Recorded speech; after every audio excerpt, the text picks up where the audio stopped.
Hello there my fellow holotable heroes, and welcome to another Datacron farming list video guide.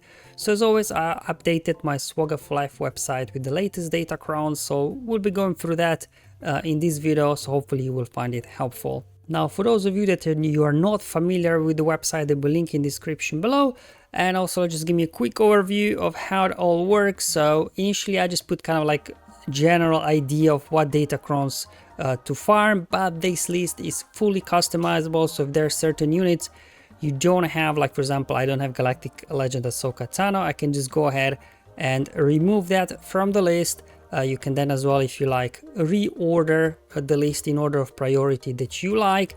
And then if you don't exactly agree with my suggestions here that I put together what Datacrons you should be farming, there is always an option to add your own combination of Datacrons. Is very simple. You just choose the team you want this Datacron to be, then you go through choosing all the levels 3, 6 and 9. You know, they're all optional, you don't have to choose all of them, and then as well you can assign any stats. And then what this list not only allows you to, you know, kind of put a list together where you can prioritize, you can then also keep track of your rerolls. For example, let's say, oh yeah, you got your level 9 Luke Skywalker, but you still need to reroll this one, so you kind of know, okay, and once you reroll the correct level 3, correct level 6 that you want, it turns green, it means this Datacron is complete. So as you're farming Datacrons are getting different bonuses, you can just kind of keep ticking them, so you have quite a good overview of your progress and what you need to reroll and what to farm next. And also one of the recent additions was option to share this list. So if you do, once you create your list, share it with somebody else, you can go ahead and do that. Just, you know, give it a name, doesn't really matter, and then you click share, and then you can share this link with your guild mates or whoever, and they'll be able to via this link access your list and then import it into their browser and then make any further changes. And as well, another thing, if you do run multiple accounts or you want to create multiple lists, you can do this via the interface of managing accounts quite easily, where you can then switch between different lists. So hopefully you find it useful. So before I go through the entire list, if you just want a quick summary of you know, what really to look out for, like on the light side, you really probably in most cases you will want the bulk cron here to give you 15% max health and max protection for each other light side allies. So that's probably the best one in terms of the level 3 on the light side. And then in terms of level 3 on the dark side, there are kind of two good ones, I guess. So one of them is that you gain buffs and basics. You gain critical damage up and offense up for 2 turns when you use basic. This can significantly obviously boost your things. Also things like maybe Imperial Troopers, where they gain bonus turn meter when they gain buffs, that could be useful. And then the other one is that you gain 25% turn meter at the start of the battle for dark side allies.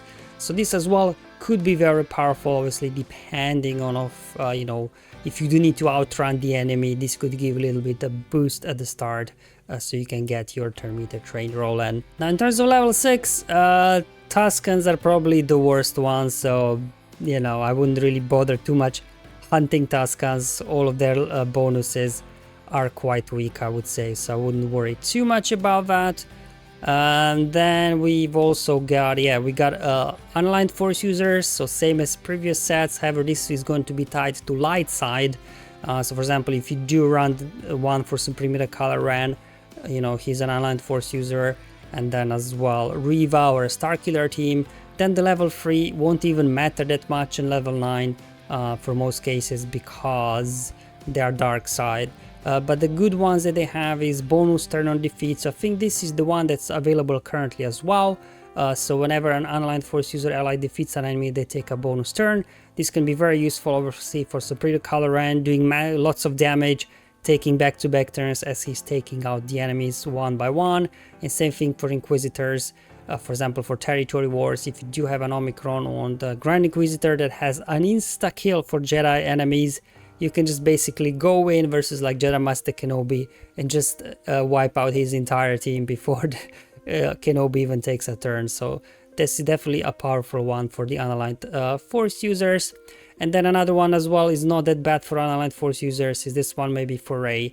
So whenever an unaligned force user is critical hit, they will gain 100% critical avoidance and critical chance for 2 turns. Now we had this before already, I think this bonus and it didn't really stop Malachus from countering Reigns. I'm not sure how beneficial this is, but you know, sometimes I guess it could make a little bit of a difference.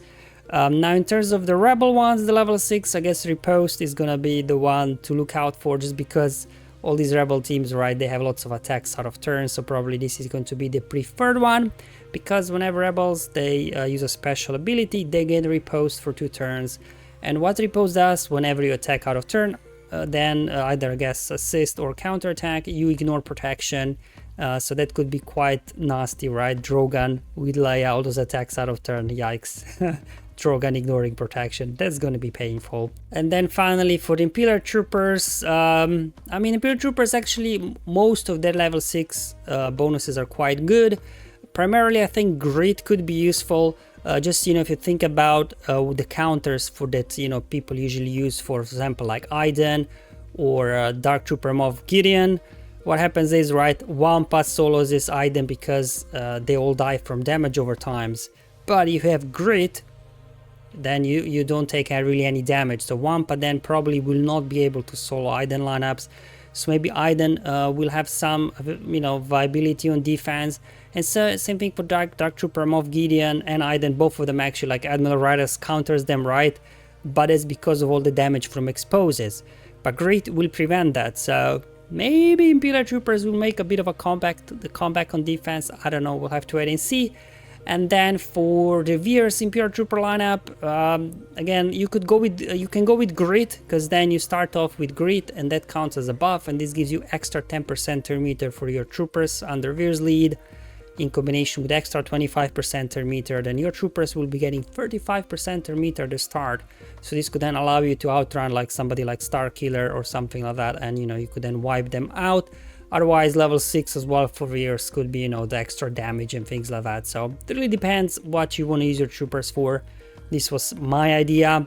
Now in terms of level 9s, for the most part, they're not really all that useful. Like Tuscans aren't great, Rebels aren't great.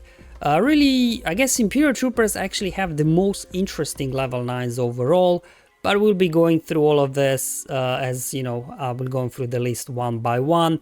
But in general, the Ahsoka, all the Ahsoka level 9s are nice, and then as well, all the Imperial Trooper bonuses are nice. But whereas Rebel and Tusken level 9s are not going to be all that useful, maybe sometimes, but for the most part, I wouldn't try too hard to get them. Okay, so this was a short version for those of you that you just want an overview of this set. So let's just go ahead now and go through one by one the list that I put together and how I think this could work.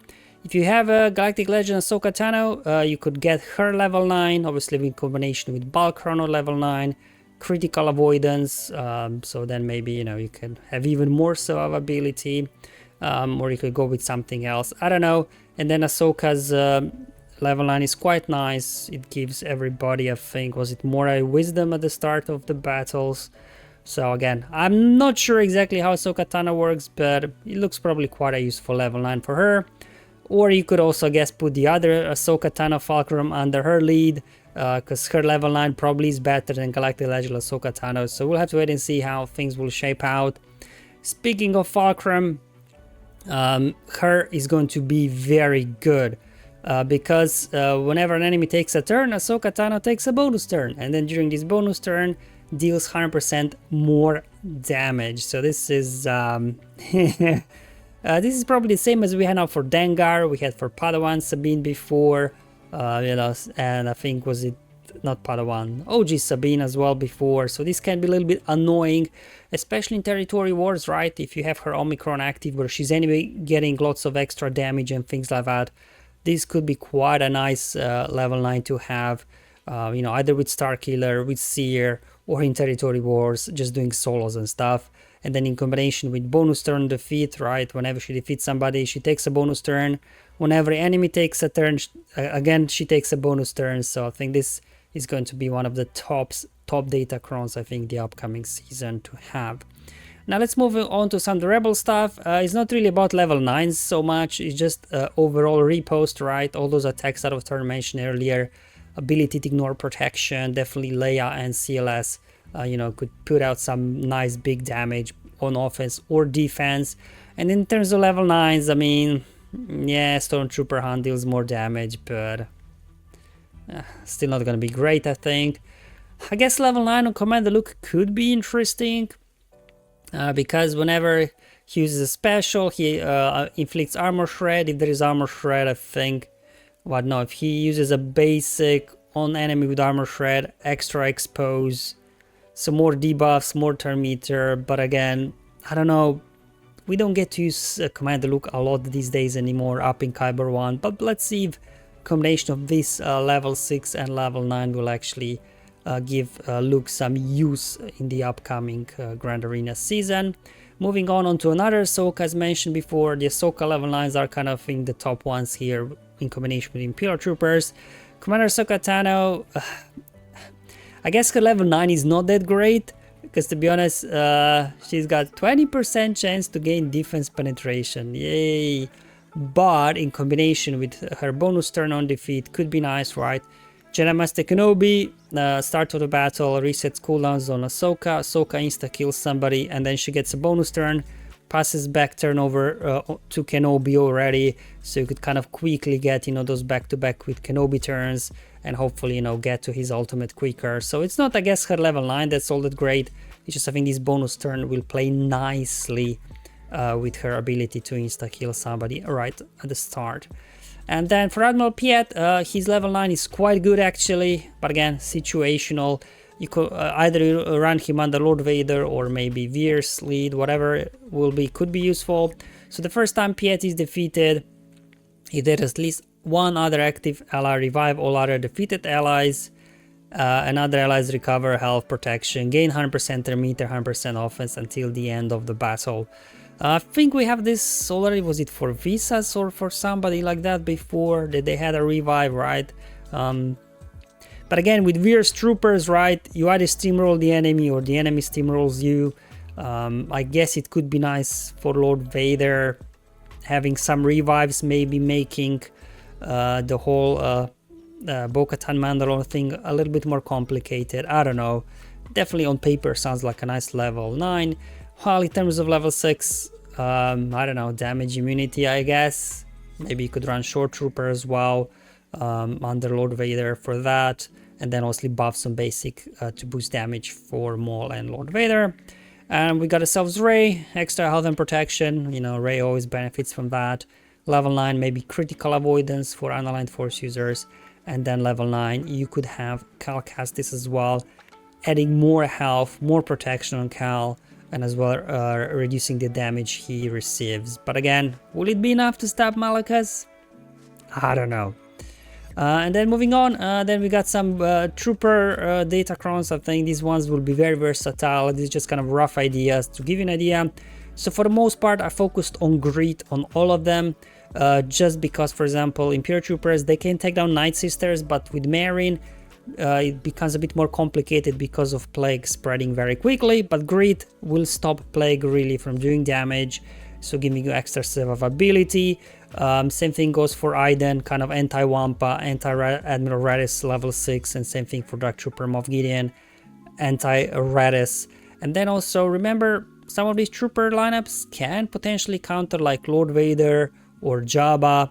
So if you can stop thermal detonators and damage over time is doing damage on your troopers, they could find some use there in countering those. In terms of level 3s, I mean, buffs and basics are all good. I just put maybe for Veers here extra turn meter, just so, you know, you can outrun enemies. But even if you get buffs and basic, could be nice. Follow the other guys, buffs and basics to boost damage.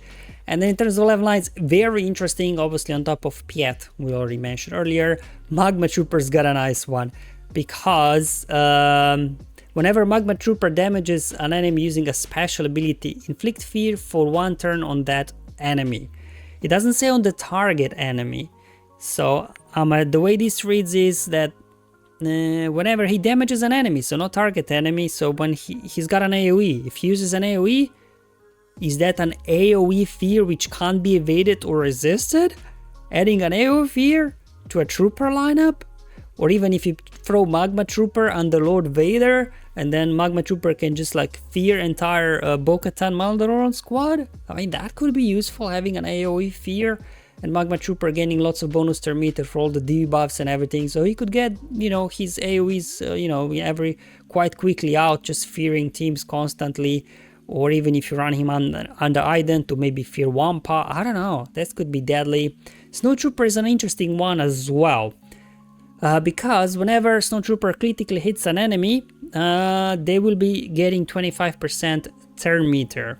So that's the most interesting thing, because if there are 5 enemies on the field, he does an AoE, it means he critically hits at least 4 enemies, he will get 100% turn meter.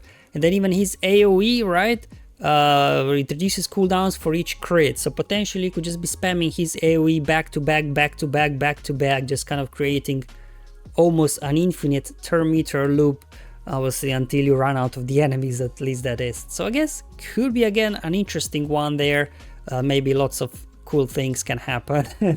And then for Death Trooper, not that amazing, but at least whenever Death Trooper deals damage, remove 25% turn meter.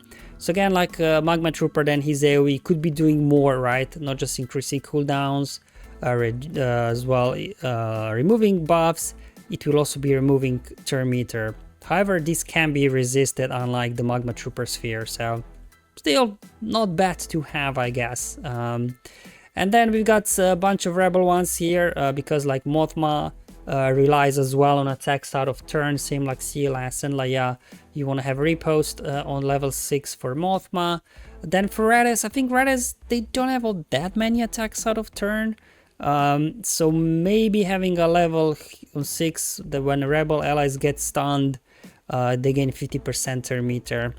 Because sometimes, you know, you use Admiral Redis, then Redis gets stunned, then he can't do anything, so getting some extra turn meter could be nice, but I don't know. We'll have to wait and see. And then we have some unaligned force user ones, so again for Reva, for Kylo, for Starkiller, just having you know, bonus turn on defeat could be nice, because all of these guys, they deal a lot of damage, so they could, you know, be getting back-to-back turns taking down the enemies. And then we got some just level 3s, because they are very powerful, right? So these are some of the teams that could benefit from extra bonus turn meter, 25% turn meter at the start. Bane obviously to get that even faster. Afra as well, more turn meter for her. Then we've got ourselves Aura. Yeah, so this could be nice as well, right? Like bounty hunters can kind of take down like General Skywalker, Starkiller, as long as they're fast enough. So, you know, them allowing to get 25% turn meter at the start could give them more viability again. General Grievous, right? Like usually we would have included BB-8 for turn meter. So this is almost like having BB-8's unique baked in onto the Datacron. Trench is always annoying, so if you get more bonus turn meter, Duke can quickly stealth everybody, so could be useful. And then we got some bulk crons to use, like, you know, obviously both General Skywalker, General Master Luke, extra bulk for them will do wonders. And then just kind of leftover one, level 9s that we just mentioned them, like, I guess so. Extra bulk is nice. Again, similar like Redis, they don't have a lot of attacks out of turn, I think. So maybe just getting this one extra turn meter if they get stunned. And then Lando's level 9. I think sounds good on paper, but Lando is just such a bad character that even this won't help him all that much. But whenever Lando critically hits an enemy, they gain 10% critical damage, defense penetration, and offense until the end of the battle. As you probably know, Lando kind of he does his AoE, right, and as long as he crits, I think he can just keep spamming AoE over and over again, so potentially every time he uses his AoE, 50% more damage, 50% more penetration, 50% more offense. This could ramp up quite a lot, maybe even under Leia lead, I don't know. Could be annoying. And then Tuscans, I mean, I don't know, all their bonuses are pretty bad, to be honest. So just, yeah, I guess I think Tuscan Chieftain could be the best of the bunch, just because it feeds turn meter to Tuscan allies. And then if you do have Omicron on Admiral Akbar, repost, right? Because whenever I think the rebel allies, or any allies for that matter, use a special ability that doesn't deal damage, you will call 2, I think, random allies to assist, combination with, you know, as well, Princess Leia, Omicron. Probably in Kyber 1, won't do any good, but maybe in the lower leagues where, you know, Admiral Akbar actually still is a viable team, I think it's going to be a nice boost there. And if you want to throw in a Captain Han as well, yeah, not that great, but, you know, I just included it there if you want. So this is the initial list I put together. Probably, as you know, these Datacrons we start to get to use, maybe some of them are not going to be the most optimal, and then there will be some new combinations, the more powerful ones maybe, that we'll figure out. That's why you can always, as mentioned before, remove stuff from the list that, you know, is not viable or not that useful. You can reorder, and then you can always add more Datacrons as obviously we start testing them out and see what you want to farm. Alright guys, so that's all for today's video. Hopefully it was useful and helpful, just giving you a quick overview of the upcoming Datacrons. So just to summarize, the light side, you will really want on level 3 the Balkron, 50% health and protection per ally. Then in terms of light side, rebel ones, probably Repost is the one to go for. And then as well the light side unaligned force users on level 6, bonus turn on defeat. Those two level 6 kind of probably will be the best ones. And then in terms of level 9s, like all the Ahsokas are okay, especially Fulcrum is probably gonna be the best. I think level 9 we're gonna have. CLS is kind of nice. And then in terms of the dark side ones, we have 2 good level 3s, so you get 25% per meter at the start of the battle, or you get extra offense buffs when you use basic. In terms of level 6, for troopers, I would recommend going with Grit, but even the other ones that give you extra damage at the start of the battle are nice. Just I think Grit will give them more kind of flexibility, so they're not, you know, vulnerable to like thermal detonators, exposes, damage over times, and so on. In terms of Tuscans, just I wouldn't bother wasting any reroll material on Tuscans, to be honest. They don't look all that amazing. And then in terms of level 9s, for the dark side, again, Tuscans, whatever. However, for Imperial Troopers, Piet, Magma Trooper, they look very good. And then Snow Trooper and Death Trooper could have some viability in there as well, potentially. Range Troopers got one as well with some stacking damage or something, but I think overall that these 4 maybe Trooper level 9s could be more useful. And that's it guys, thank you for watching, hopefully I'll see you in the next one, but until then have fun, enjoy your life, and may the RNG be with you my friends.